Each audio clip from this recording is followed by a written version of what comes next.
Just 2 years before Mother Teresa died, she happened to come this way and she dropped into this particular institution here, and she wanted to see what all things we are doing. That was the first time she was coming, rather first and last time. And so she came and I took her around to various classrooms where the boys were doing practical training. It was in the afternoon. And so when she saw in 1 or 2 rooms some girls also sitting and working on the floor like the boys, and then she said, girls are also here. I said, yes, girls are also very much there. What did you tell me one day that we are taking only boys, care of boys, but now you will see also girls are here. She started crying and she turned around and told me, Brother Matthew, you have done a great work, a breakthrough in your concept of boys only. You have also started with girls. God will bless you.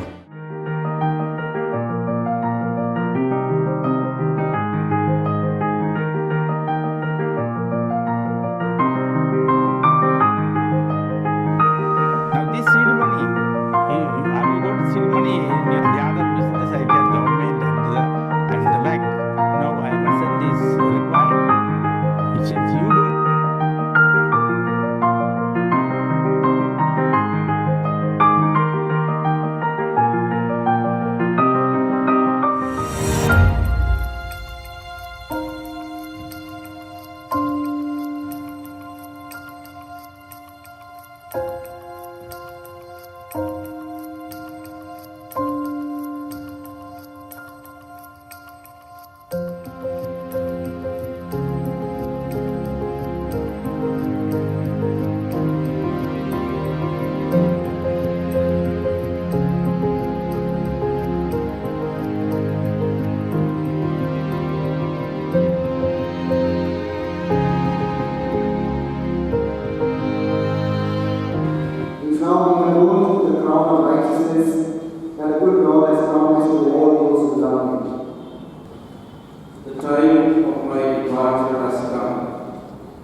Truly I say to you, as you did it to one of the least of these my brethren, you did it to me. All those who have been trained by him during the past 40 years and now occupy their rightful place in society are living testimonials to the passion and commitment of Brother Matthew in this pioneering venture.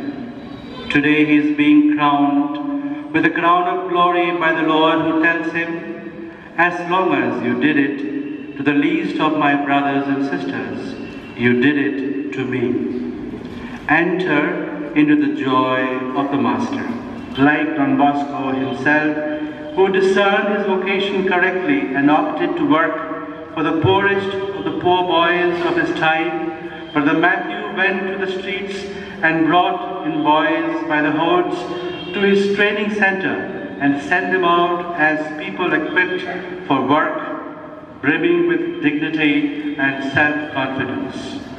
He was nominated as a member of the National Council for Vocational Training, NCVT, Government of India, Ministry of Labour and Employment in the capacity of an expert in vocational training, nominated as a member of the Committee of examinations by ICSE Board, nominated as a member of the Advisory Board of National Council for Education, Research and Training, NCERT, appointed as the visitor nominee of the President of India for Ambedkar Central University, Lucknow in 1999, nominated as a member of the Education Wing of the Planning Commission, Government of India, nominated as a member of the Board of Indian Institute of Handloom Technology, member of the National Council for Jute Diversification, member of the Steering Committee of the Society for Rural Industrialization, Jharkhand, member of the Board of Studies, West Bengal State Council for Technical Education, member of the Indo-Australian Education Exchange Program of the Government of India, member of the Provincial Council, member of the Pastoral Council of the Archdiocese of Kolkata.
And another thing I noticed that the source of all his strength was in the Eucharistic Lord.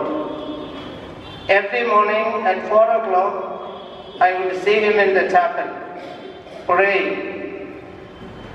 Then at 5 o'clock, he would go back to his room. He had to take medicines and take care of himself, because in these last years, he was continuing to work in spite of our telling him, take rest, go slow. He would say, no, I want to work, die working. As teenagers, Matthew and I had been inseparables. Wherever I went, he used to be with me, and wherever he went, I used to go with him. In 1957, when Matthew was in the 7th standard and me in the 6th standard, a Salesian priest, Patrick, an Italian Salesian priest, Patrick Sheehy, I think that, I'm not sure of the pronunciation, came to our neighboring town called Urdu to interview and recruit boys to become Salesian missionaries. Both of us went for the interview. Matthew was selected and I was asked to wait. This put both of us into very great confusion. He was extremely sorry to leave me and go. I knew I was going to miss him. Both of us went through terrible agony of mind, and with great pain on either side, we accepted separation as God's will. Before leaving home, Matthew confided with me a secret which he did not want me to reveal to anyone at home. The secret was this: he was leaving home to become a brother. He was convinced that the Lord had been calling him to become a brother and not a priest. He considered himself from those days onwards unworthy to become a priest. আমার বাবার dream ছিল যে আমি course complete করে বাইরে কোথাও job করি।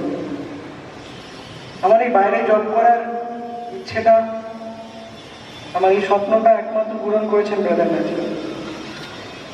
Brother ম্যাথিউর হাত যদি আমার মাথার উপর না থাকতো তাহলে হয়তো আমি জীবনে কোনোদিনই সেভাবে দুবাইয়ের মতন জায়গায় পৌঁছতে পারতাম না। ব্রাদার ম্যাথিউ আমাকে দুবাই পৌঁছানোর সুযোগ করে দিয়েছিলেন। আজ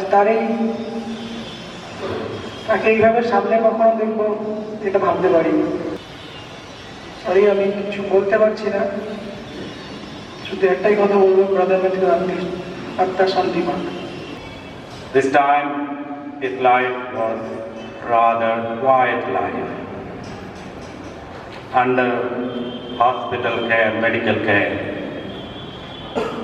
But he was still eager to continue his work for the deprived youth. And going to the technical institute, supported by our staff, when he could walk a little, he was particular about going every day till he was bedridden 1 month ago. And he would go to the technical school even on wheelchair.